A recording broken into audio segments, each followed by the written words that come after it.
राधे राधे, हरे कृष्णा। ओम भास्कराय नमः। आप सभी भक्तों का ये पावन दिन मंगलमय हो। प्रिय भक्तजनों, आज आप सुनेंगे पौष मास महात्म्य की कथा। पौष का महीना भगवान सूर्य नारायण और भगवान विष्णु को समर्पित है। जिस प्रकार से सावन का महीना भगवान शिव को, कार्तिक का महीना माता तुलसी और भगवान कृष्ण को, माघ शीर्ष का महीना भगवान विष्णु और भगवान कृष्ण को समर्पित है, उसी प्रकार से पौष का महीना भगवान सूर्य नारायण और भगवान विष्णु नारायण को अति ही प्रिय है, जिसमें किया गया जाप, तप, दान और भक्ति सहस्त्र गुना फल प्रदान करते हैं। हमारी यही कामना है कि ये पौष मास आप सभी के जीवन में सुख, समृद्धि, स्वास्थ्य और हरि भक्ति का अमृत घोल दे। तो प्रिय भक्तजनों, आज के अध्याय की कथा को सुनने से पहले हम सब मिलकर प्रार्थना करें। हे नारायण, हे लक्ष्मीपति, आपकी कृपा से ये पौष मास प्रारंभ हुआ है। हमारे जीवन में भक्ति की अलख जगाइएगा, हमारे हृदय से मोह और अहंकार दूर कीजिएगा। हे गंगा मैया, जैसे आपके जल से पाप नष्ट हो जाते हैं, वैसे ही हमारे जीवन से भी दोष और दुख दूर हो जाएं। हे सूर्यदेव, आपकी किरणें जैसे अंधकार को हर लेती हैं, वैसे ही हमारे भीतर के अंधकार को मिटा दीजिए। हे तुलसी मैया, हम आपके चरणों में प्रणाम करते हैं। हमारे घर आंगन को पवित्र कीजिए और हमारे अंतर मन में भगवान का वास कर दीजिए। हे प्रभु, हर घर में हरि नाम गूंजे, हरि मन में भक्ति जगे, हर जीवन में मंगल छा जाए। तो सभी एक बार प्रेम से बोलिए, लक्ष्मीपति नारायण भगवान की जय। प्रिय भक्तजनों, आप सभी से निवेदन है कि आप कथा को सुनने से पहले वीडियो को लाइक करके कमेंट बॉक्स में सूर्य नारायण भगवान की जय, लक्ष्मीपति विष्णु भगवान की जय जरूर लिखिएगा, क्योंकि आज जीवन पुण्य देने वाला ये अवसर बार बार नहीं आता। एक समय की बात है, देवताओं और ऋषियों में एक प्रश्न उठ खड़ा हुआ कि हे नारद जी, सभी मासों में पौष को इतना पुण्य देने वाला क्यों कहा गया है? इस मास में स्नान, दान, जप, कथा ऐसे कौन कौन से फल मिलते हैं जो अन्य मासों में नहीं मिलते? नारद जी मुस्कुराए, बोले, इन रहस्यों को स्वयं भगवान गणेश ने एक बार बताया था। आज मैं वही दिव्य कथा आपको सुनाता हूँ। एक दिन कैलाश पर्वत पर भगवान शिव, माता पार्वती, कार्तिकेय जी और गणेश जी सभी देवता इकट्ठा हुए।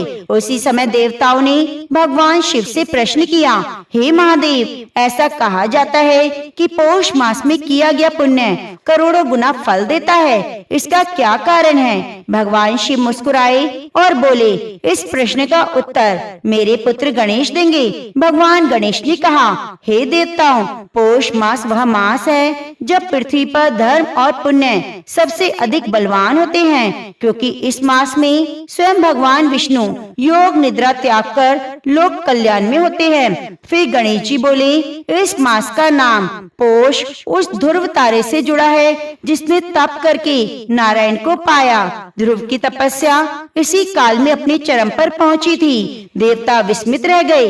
गणेश जी आगे बोले, जो मनुष्य पौष मास में प्रातः स्नान करता है, सूर्य देव को अर्घ्य देता है, हरि नाम का स्मरण करता है और किसी भूखे को भोजन कराता है, उसके पिछले जन्मों के पुण्य जागृत हो जाते हैं। एक निर्धन ब्राह्मण थे, ऋषि कौंडिन्य। उनके पास धन नहीं था, पर भक्ति अपार थी। उन्होंने पौष मास में प्रतिदिन नदी में स्नान करके एक मिट्टी का दीपक जलाना प्रारंभ किया। एक दिन कड़ाके की ठंड थी, शरीर कांप रहा था, पर उन्होंने स्नान करना नहीं छोड़ा। उन्होंने कहा, हे प्रभु, मेरी देह कांपे पर मेरी भक्ति न डगमगाए। उनकी यह भक्ति देखकर भगवान विष्णु प्रकट हुए और बोले, हे वत्स कौंडिन्य, तुमने पौष मास के तप से मेरा हृदय जीत लिया। भगवान ने उन्हें वर दिया कि कभी भी गरीबी तुम्हारे पास नहीं आएगी, वंश तुम्हारा पवित्र बनेगा, अंत में तुम्हें विष्णु लोक की प्राप्ति होगी। वही ऋषि आगे चलकर महर्षि कौंडिन्य के नाम से प्रसिद्ध हुए। गणेश जी बोले, जो भक्त पौष मास में केवल एक दिन भी उपवास रखे, कथा सुने, तुलसी जी को जल चढ़ाए, उसके घर में कभी भी दरिद्रता नहीं आती। जो कोई इस कथा को श्रद्धा से सुनता है, उसके पाप कटते हैं। मन शांत होता है, घर में लक्ष्मी जी का वास होता है, अकाल मृत्यु का भय मिटता है। हे श्री गणेश जी महाराज, हमारी बुद्धि निर्मल करें, हमारे जीवन को शुभता प्रदान करें, हमें हरि भक्ति का अधिकारी बनाएं। हे नारायण, हमारे घर आंगन में धर्म का दीप सदा प्रज्वलित करें। तो सभी भक्तजन प्रेम से बोलिए, गणेश भगवान की जय। अब आइए सुनते हैं शनिवार के दिन शनिदेव की पवित्र कथा। ओम सम शनिश्चराय नमः। शनिदेव को न्याय का देवता कहा गया है। वे किसी से पक्षपात नहीं करते। जो जैसा कर्म करता है शनिदेव वैसा ही फल प्रदान करते हैं। इसलिए जिनके कर्म अच्छे होते हैं शनिदेव उनकी रक्षा करते हैं और उन पर अपनी विशेष कृपा बरसाते हैं। आज शनिवार का पवित्र दिन है। इस दिन शनिदेव की पूजा, उनका स्मरण, कथा को सुनना बहुत ही शुभ माना जाता है। इससे दुख दरिद्रता दूर होती है, जीवन में शांति आ जाती है और सभी नवग्रहों की कृपा बनी रहती है। तो आइए शनिदेव की कथा शुरू करने से पहले हम सभी सच्चे मन से शनिदेव से प्रार्थना करें। हे शनिदेव महाराज, हमारे कर्मों को अच्छा और शुद्ध बनाएं, हमें सही सोच और सद्बुद्धि दें, हमारे दुख संकट दूर करें, हम सब पर अपनी कृपा बनाए रखें। हम सब आपको बारंबार प्रणाम करते हैं। एक बार की बात है, सभी नवग्रहों में जिनमें सूर्य, चंद्र, मंगल, बुध, बृहस्पति, शुक्र, शनि, राहु, केतु में विवाद छिड़ गया कि इन सब में सबसे बड़ा कौन। सभी आपस में विवाद करने लगे, लेकिन कोई निर्णय ना मिला। देवराज इंद्र के पास सभी निर्णय के लिए पहुँचे। सभी ग्रह को अपने सामने उपस्थित देखकर इंद्रदेव घबरा गए। फिर उन्होंने निर्णय करने में अपनी असमर्थता जताई, परंतु उन्होंने यह भी कहा कि इस समय पृथ्वी पर राजा विक्रमादित्य का राज है, जो अति न्यायप्रिय है। वे इसका निर्णय कर सकते हैं। तब सभी ग्रह एक साथ राजा विक्रमादित्य के पास पहुँचे और अपना विवाद बताया, साथ ही निर्णय करने के लिए भी कहा। राजा विक्रमादित्य इस समस्या से चिंतित थे, क्योंकि वे जानते थे कि किसी को भी छोटा बताया तो वे क्रोधित हो उठेगा। तब राजा को एक उपाय सूझा। उन्होंने स्वर्ण, रजत, कांस्य, पीतल, शीशा, रांगा, जस्ता और अभ्रक और लोहे के 9 सिंहासन बनवाए और उन्हें इसी क्रम में रख दिया।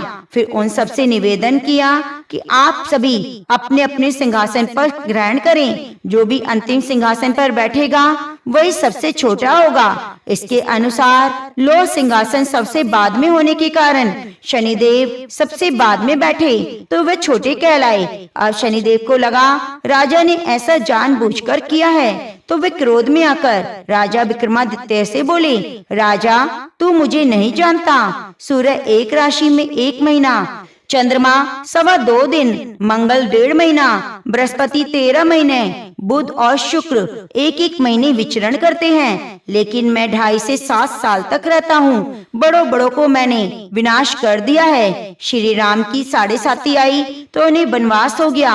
रावण की आई तो लंका को वानरों की सेना ने हरा दिया। अब तुम सावधान होकर रहना। ऐसा कहकर कुपित होकर शनिदेव वहाँ से चले गए। तब अन्य ग्रह भी खुशी खुशी चले गए।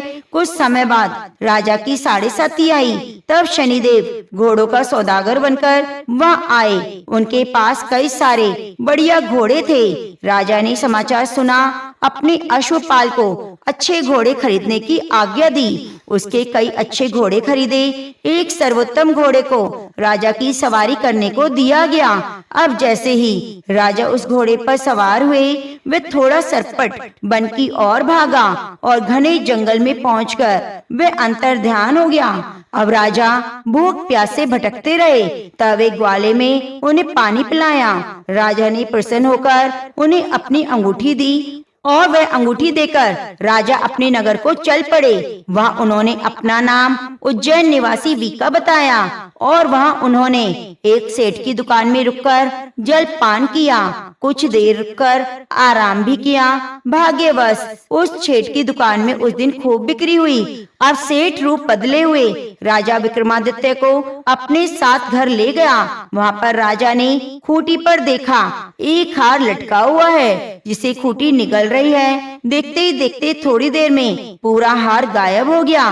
तब सेठ ने वापिस आने पर देखा तो हार गायब है। सेठ ने समझा बीका ने ही उसे चुराया है। फिर तो सेठ ने कोतवाल के पास उसे पकड़वा दिया। तब उस नगर के राजा ने भी राजा विक्रमादित्य को चोर समझकर उसके हाथ पैर कटवा दिए और नगर के बाहर फिकवा दिया। वहाँ से एक तेली निकल रहा था, जिसे दया आई। उसने बीका को अपनी गाड़ी में बिठाया। वह अपनी जीभ से बैलों को हाँकने लगा। उस समय राजा की शनि दशा समाप्त हो गई। वर्षा ऋतु आने पर राजा मल्हार गाने लगा। राजा जिस नगर में थे वहाँ की राजकुमारी मन भावनी कोई गाना बहुत पसंद आया और उसने मन ही मन प्रण कर लिया कि वह उस राग गाने वाले से ही विवाह करेगी। राजकुमारी ने दासी को राग गाने वाले को ढूंढने भेजा। तब दासी ने बताया वह तो एक चौरंगा है, अपाहिज है। परंतु राजकुमारी नहीं मानी। अगले ही दिन वह भूख प्यास त्याग कर अनशन पर बैठ गई। कहा कि विवाह करेगी तो उसी से करेगी। बहुत समझाने पर भी अब राजकुमारी नहीं मानी। तो राजा ने उस तेली को बुला भेजा और विवाह की तैयारी करने को कहा। फिर तो उसका विवाह राजकुमारी से हो गया। अब एक दिन सोते हुए स्वप्न में शनिदेव ने राजा को दर्शन देकर कहा, राजन देखा तुमने मुझे छोटा बताकर कितना दुख झेला है। तब राजा ने उनसे क्षमा मांगी और प्रार्थना करते हुए कहा, हे शनिदेव जैसा दुख मुझे दिया किसी और को मत दीजिएगा। तब शनिदेव मान गए और कहा, जो मेरी कथा को सुनेगा, व्रत करेगा, उसे मेरी दशा कोई दुख नहीं भोगना पड़ेगा। जो व्यक्ति रोज मेरा ध्यान करेगा, चींटियों को आटा डालेगा, उसकी सभी मनोकामनाएं पूरी होंगी। ऐसा कहकर शनिदेव राजा को हाथ पैर वापस कर देते हैं। इधर प्रातःकाल आँख खुलने पर राजकुमारी ने देखा तो वह आश्चर्यचकित हुई। तब बीका राजा विक्रमादित्य ने राजकुमारी को बताया कि वह उज्जैन की राजा विक्रमादित्य हैं। जानकर सभी बहुत खुश हुए। सेठ ने जब सुना तो वह राजा के पैरों में गिरकर क्षमा मांगने लगा। राजा ने कहा, यह तो शनिदेव का क्रोध था, इसमें किसी का कोई दोष नहीं। सेठ ने फिर भी निवेदन किया, राजन मुझे तभी शांति होगी जब आप मेरे घर चलकर भोजन करेंगे। तब सेठ ने अपने घर तरह तरह के व्यंजनों से राजा का सत्कार किया। सभी ने देखा खूंटी हार निकल गई थी, वही खूंटी अब हार उगल रही है। सेठ ने अनेकों मोहरों देकर राजा का धन्यवाद किया। इसके बाद राजा रानी को लेकर अपने राज्य वापस आए, जहाँ उनका खूब धूमधाम से स्वागत किया गया।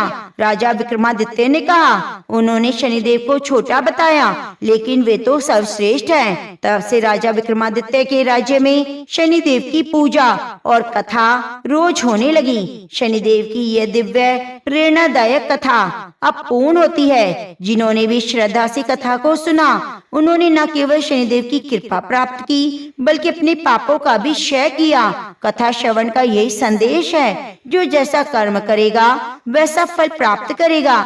शनिदेव यदि कृपा करते हैं तो दुर्भाग्य भी सौभाग्य में बदल जाते हैं। तो प्रार्थना करते हैं हम सब शनिदेव से, हे शनिदेव, हे कर्मों के न्यायाधीश शनिदेव, हमारे अच्छे बुरे सभी कर्मों को क्षमा करें, हमें सही राह दिखाएं, हमारे जीवन में संकट, दरिद्रता, रोग, शत्रुता को दूर करें, धैर्य, विवेक, संयम और सफलता प्रदान करें। शनिदेव की कथा सुनने मात्र से मनुष्य को चंद्र दोष, राहु केतु दोष सभी बाधाएं दूर हो जाती हैं। शनि पीड़ा से मुक्ति मिलती है। जो हर शनिवार को इस कथा को सुनते हैं, शनिदेव उनके जीवन की नैया पार लगा देते हैं। ओम सम शनिश्चराय नमः। अब आइए सुनते हैं सूर्य नारायण भगवान की कथा। एक बार एक नगर में एक वृद्धा रहा करती थी। वह रविवार को नियम से घर आंगन को गोबर से लीपकर फिर भोजन तैयार करती, फिर सूर्यदेव को भोग लगाने के बाद ही खुद भोजन किया करती थी। ऐसा व्रत करने से उसका घर धन धान्य से भरा रहता। हरि की कृपा से घर में किसी प्रकार की कोई दुख नहीं था। घर में सब कुछ आनंद मंगल था। इसी तरह कुछ दिन बीत जाने पर वह पड़ोसन जिसकी गाय का वह गोबर वह वृद्धा लाया करती थी, विचार करने लगी कि ये बूढ़ी माई हमेशा मेरी गाय का गोबर ले जाती है। यह सोचकर उसने एक दिन अपनी गाय को घर के अंदर बांध दिया। फिर तो वह हर दिन ही अपनी गाय को घर के भीतर बांधना शुरू करने लगी। इधर गोबर ना मिलने पर बूढ़ी माई रविवार के दिन अपने घर को लीप नहीं पाई, इसलिए ना तो उन्होंने भोजन बनाया और ना ही भगवान को भोग लगाया और ना ही खुद भोजन किया। इस तरह उन्होंने निराहार व्रत किया। सुबह से शाम हो गई, शाम से रात हो गई, वे बूढ़ी माई भूखी ही सो गई। फिर रात में भगवान ने उन्हें स्वप्न में दर्शन दिए और भोजन ना बनाने भोग ना लगाने का कारण पूछा। तब बूढ़ी माई ने सूर्य देव को बताया कि गोबर ना मिलने के कारण आज वह भोजन नहीं बना सकी है। तब भगवान भास्कर ने कहा कि माता, हम तुमको एक ऐसी गाय देंगे जिससे सभी इच्छाएं पूरी हो जाएंगी, क्योंकि तुम हमेशा रविवार को गोबर से लीप कर फिर भोजन बनाती हो, भोग लगाकर ही खुद भोजन करती हो। इसलिए मैं आपसे प्रसन्न होकर आपको वरदान देता हूँ। तब सपने में भगवान का यह वरदान पाकर बूढ़ी माई की आंख खुली तो देखा आंगन में एक बहुत सुंदर गाय और बछड़ा बंधे हैं। गाय और बछड़े को देखकर वे खुश हो गईं और घर के बाहर बांधकर उसे खाने के लिए चारा डाल दिया। इधर जब पड़ोसन को बूढ़ी माई के घर के बाहर बहुत सुंदर गाय और बछड़े को देखा तो ईर्ष्या से प्रेरित होकर उसका हृदय जल उठा और उसने देखा गाय ने तो सोने का गोबर दिया है, तो यह गाय का सोने का गोबर उठाकर ले गई और अपनी गाय का साधारण गोबर को उसकी जगह रख दिया। वे रोजाना ऐसा ही करती रहती और इधर सीधी सादी बुढ़िया के कानों कान इसकी खबर तक नहीं होने देती। एक दिन सर्वव्यापी भगवान भास्कर ने सोचा, चालाक पड़ोसन की वजह से वृद्धा ठगी जा रही है। तब एक शाम उन्होंने अपनी माया से बड़े जोर की आंधी ला दी। आंधी के डर से वृद्धा ने अपनी गाय को घर के भीतर बांध दिया। जब गाय ने गोबर दिया तो वह हैरान रह गई। फिर तो वह रोजाना अपनी गाय को घर के भीतर ही बांधने लगी। उधर पड़ोसन ने देखा गाय घर के अंदर बंधने लगी है, तो वह सोने का गोबर उठाने में कामयाब नहीं हो पा रही थी। तो कुछ उपाय न देखकर एक दिन पड़ोसन ने राजा के महल में जाकर सारी बात बता दी।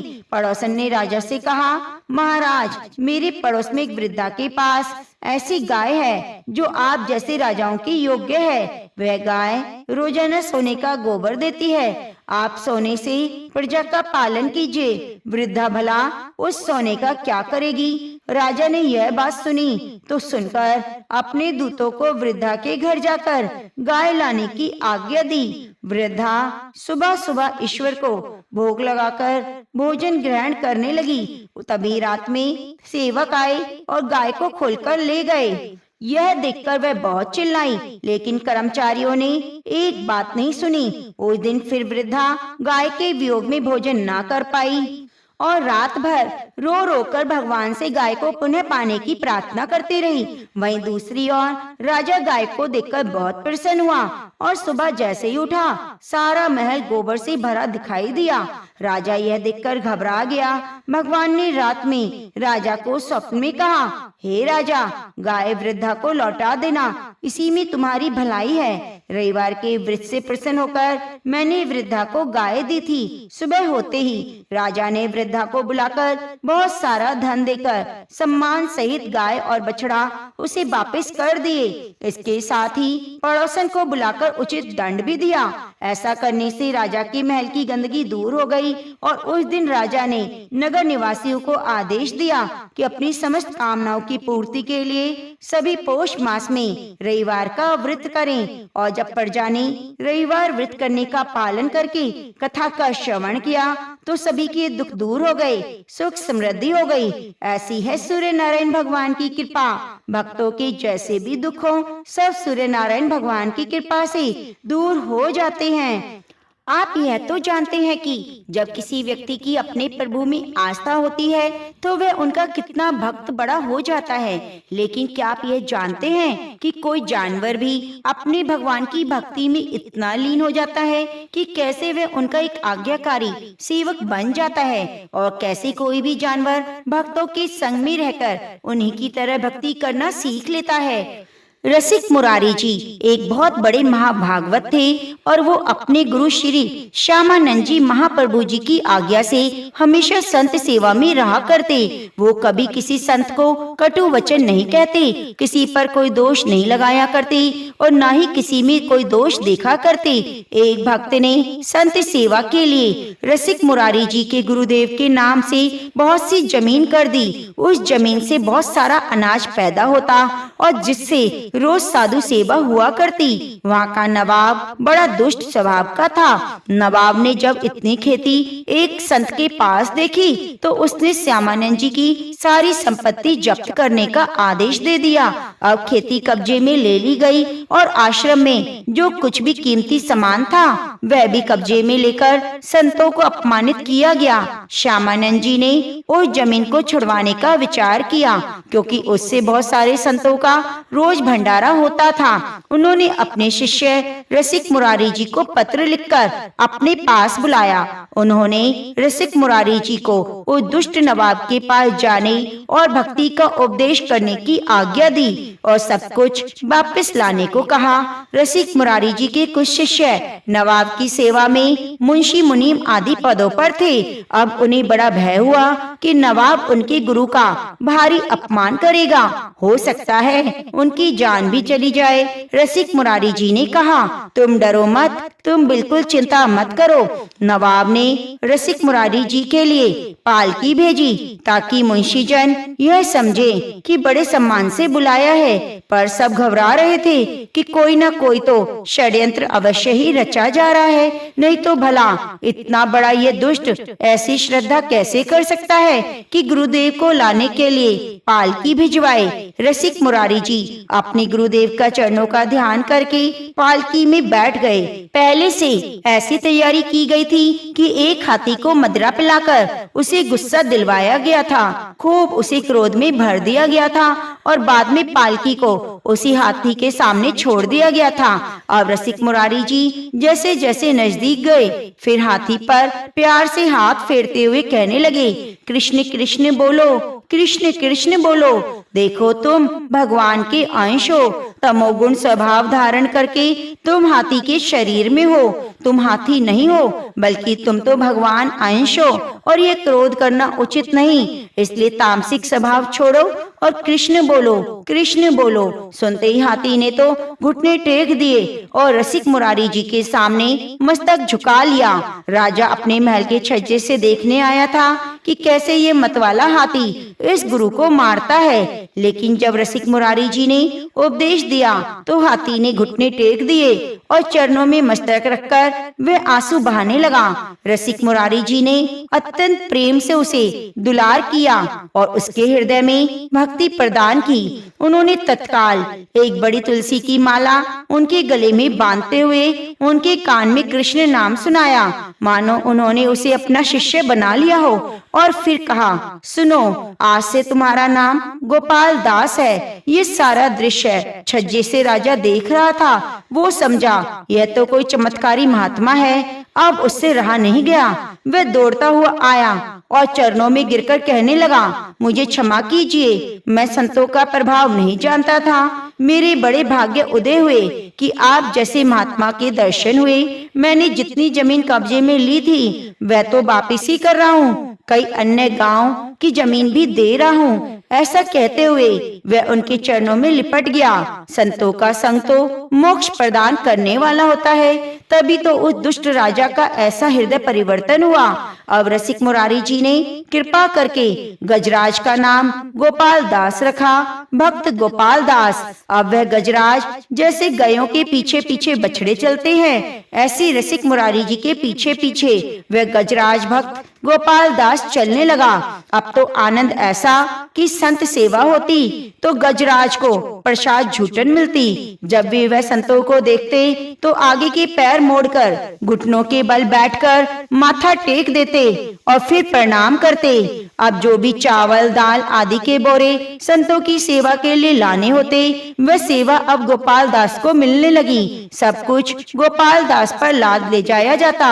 एक बार सारे व्यापारी मिलकर गोपाल दास जी के गुरुदेव रसिक मुरारी के पास आए और कहने लगे, यह गोपाल दास जी तो हमारा सारा माल खा जाते हैं। जब एक बोरा लाना होता है तो एक बोरा खा लेते हैं और एक बोरा लाद कर ले जाते हैं, हमारा तो घाटा हो जाता है। और एक बोरा लाद कर ले जाते हैं, हमारा तो घाटा हो जाता है। गोपाल दास जी का नियम भी था कि किसी स्थान में यदि विशेष महोत्सव भोज भंडारा हो और संतों की पंक्ति हो तो जब तक संत भोजन पाकर उठ जाते नहीं तब तक वह वहां जाते और तभी वे वहां जाते और संतों की झूठन चाटा करते। रसिक मुरारी जी ने गजराज से कहा, देखो अब तुम वैष्णव हो, तुम्हारे ये सारे आचरण ठीक हैं, लेकिन एक आचरण गलत है। तुम जो वहां लेने जाते हो तो उतना ही लिया करो। अब तुम दूसरे बोरे का अन्न क्यों खा जाते हो? एक तो वैष्णव को बिना भोग लगाए नहीं खाना चाहिए, इसलिए आज से तुमको बिना भोग लगा हुआ भोजन या अन्न नहीं खाना और जब तक प्रसादी ना मिले तब तक कुछ नहीं खाना। गोपाल दास जी की समझ में आ गया। तब श्री रसिक मुरारी जी ने कहा, बेटा देखो, जबरदस्ती कुछ भी खाना पाप है। एक वैष्णव का ऐसा संस्कार नहीं होता कि किसी के खेत में गए या किसी की दुकान में गए और सामान खा लिया। अब तो गोपाल दास जी ने घुटने टेक कर ऐसी गलती मानी, लगा वो कह रहे हो, क्षमा कीजिए गुरुदेव, आगे से ऐसी गलती नहीं होगी। अब तो संत सेवा में और भगवान की झूठन में गोपाल दास की बड़ी रति हो गई। सारे संत इनको खूब दुलार करते और इनको कहीं ना कहीं अपने साथ चलने को कहते। गजराज गोपाल दास उन्हें सूंड पर चढ़ाकर अपनी पीठ पर बिठा लेते और इधर उधर घुमा घुमा कर संत सेवा का खूब आनंद लिया करते। गोपाल दास जी को संत सेवा का बड़ा चाव था। जैसा भी संत आदेश करते वे बिल्कुल वैसा ही किया करते। अगर कोई संत कहते आज यह सब्जी पाने का मन है तो गोपाल दास जी तिलक लगाकर कंठी पहने बाजार जाते। उसके बाद सब उन्हें जिधर सूंड से इशारा करते सब्जी पकड़ा देते। गोपाल दास जी सूंड में रखकर ले आते, लेकिन अब वे खाते नहीं थे। अगर कोई जरा सी आनाकानी करता तो हुंकार मार के ऐसा डराते कि वह तो हाथ जोड़कर वहीं खड़ा हो जाता और वह सामान लाकर दे देता। तभी गोपाल दास जी संत से कहते, मेरे कपड़े फट गए हैं। गोपाल दास जी के कपड़े की दुकान से वे कपड़े ले आते। रसिक मुरारी जी पैसे पहुंचा देते। गोपाल दास जी माल लेकर आ जाते। सर्दी के समय में गोपाल दास जी अपने आप किसी कंबल की दुकान में जाकर बंडल का बंडल उठाकर पीठ में रखकर संतों के पास ले आते। जब रसिक मुरारी जी को पता चलता तो फिर वे पैसे पहुंचा देते। संत भी खूब प्रसाद ले लेते और थोड़ा खाकर बचा हुआ गोपाल दास को खिलाते, खूब दुलार करते। गोपाल दास जी के साथ बहुत से संतों की टोली थी। जिधर जाते उधर लोग दौड़ पड़ते ये चमत्कार देखने के लिए कि खाती संत की सेवा में है। अब तो दर्शन के लिए भीड़ लग गई। चारों दिशाओं में आश्चर्यजनक चर्चा चली कि गजराज तो वैष्णव है जो संत सेवा में रहता है। अब बंगाल के सूबेदार को जब यह पता चला कोई ऐसा चमत्कारी आज्ञाकारी हाथी है तो उन्होंने उसे पकड़वाने के लिए आदमी नियुक्त किए। पर जब कोई भी नजदीक आता तो गोपाल दास अपनी सूंड में फंसाकर दूर पटक देता। जब किसी को जान से तो नहीं मारता पर किसी का काम भी नहीं छोड़ता। अब नवाब जी के जो सैनिक आए उन्होंने वापस आकर बताया, महाराज वह हाथी तो पकड़ में नहीं आता, वह भगवत शक्ति से संपन्न है। सूबेदार ने बहुत सी स्वर्ण मुद्राएं पुरस्कार में रखकर घोषणा कर दी कि हाथी को बंदी बनाकर हमारे पास लाया जाए। तो किसी के दिमाग में आया कि गजराज साधुओं को नहीं मारता, तो वे एक दुष्ट साधु वेश बनाकर गोपाल दास के सामने आया। गोपाल दास जी ने साधु वेशधारी के सामने घुटने टेक दिए और उसने तुरंत गोपाल दास को बंदी बना लिया और अपने साथ ले गया। जब वह सूबेदार के पास गया तो गोपाल दास को जल और भोजन आदि अर्पित किया गया, लेकिन उन्होंने तो कुछ भी नहीं खाया, क्योंकि उनके गुरुजी ने उन्हें बस संतों की झूठन और भगवान का प्रसाद पाने का नियम दिया था। कई दिन हो गए, गोपाल दास जी इतने दिनों से ना तो अन्न ग्रहण किया न जल। सूबेदार के कहने पर सबने सलाह की, सोचा यह तो वैष्णव है, इसको गंगा जी में ले जाया जाए तो शायद गंगा जल पी ले, क्योंकि वह तो भगवान का चरणामृत है, नहीं तो इसके तो ऐसे ही प्राण निकल जाएंगे।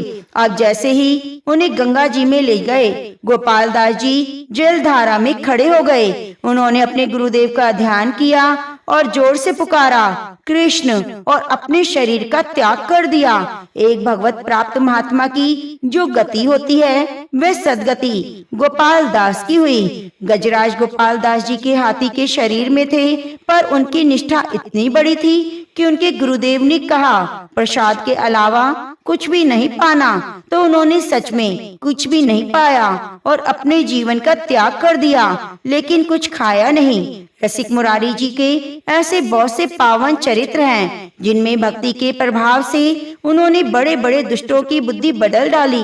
भगवान अपने भक्तों की महिमा प्रकाशित करने के लिए ऐसी ऐसी लीलाएं करते रहते हैं, तो इसलिए भक्तों को चाहिए कि गुरु चरणों में आसक्त होकर गुरु के द्वारा दिए गए मंत्र नाम सेवा में अपनी वृत्ति लगाए, जन्म को सफल करे, भगवत प्राप्ति करे।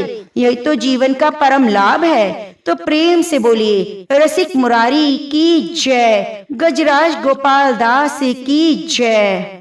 प्रिय भक्तजनों, आइए अपने मन को शांत कर लीजिए और भगवान श्री कृष्ण के चरणों में अर्जुन के समान ही अपने मन को लगा लीजिए। श्री पार्वती जी ने कहा, भगवान आप सब तत्वों के ज्ञाता हैं, आपकी कृपा से मुझे श्री विष्णु संबंधी नाना प्रकार के धर्म सुनने को मिले, जो समस्त लोगों का उद्धार करने वाले हैं। देवेश, अब मैं गीता महात्म्य में सुनना चाहती हूँ, जिसका श्रवण करने से श्री हरि में भक्ति बढ़ती है। महादेव जी बोले, जिनका विग्रह अलसी के फूल की भांति श्याम वर्ण का है, पक्षीराज गरुड़ी जिनके वाहन हैं, जो अपनी महिमा से कभी च्युत नहीं होते और शेषनाग की शैया पर शयन करते हैं, उन भगवान महाविष्णु की हम उपासना करते हैं। एक समय की बात है, मूर्धत्य नाशक भगवान विष्णु शेषनाग के रमणीय आसन पर सुख पूर्वक विराजमान थे।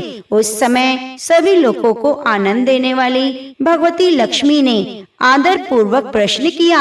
लक्ष्मी जी ने पूछा, भगवान आप संपूर्ण जगत का पालन करते हुए भी अपने ऐश्वर्य के प्रति उदासीन से होकर जो इस क्षीर सागर में नींद ले रहे हैं, इसका क्या कारण है? भगवान बोले, सुमुखी, मैं नींद नहीं लेता, अपितु तत्व का अनुसरण करने वाली अंतर्दृष्टि के द्वारा अपने महेश्वर तेज का साक्षात्कार कर रहा हूँ। देवी, यह वही तेज है जिसका योगी पुरुष कुशाग्र बुद्धि के द्वारा अपने अंतःकरण में दर्शन करते हैं और जिसे मीमांसक विद्वान वेदों का सार तत्व निश्चित करते हैं। वह महेश्वर तेज एक अजर प्रकाश स्वरूप आत्म रूप, रोग शोक से रहित, अखंड आनंद का पुंज, निरीह और द्वैत रहित है। इस जगत का जीवन उसी के अधीन है, मैं उसी का अनुभव करता हूँ। देवेश्वरी, यही कारण है कि मैं तुम्हें नींद लेता सा प्रतीत हो रहा हूँ। लक्ष्मी जी ने कहा, हे ऋषिकेश,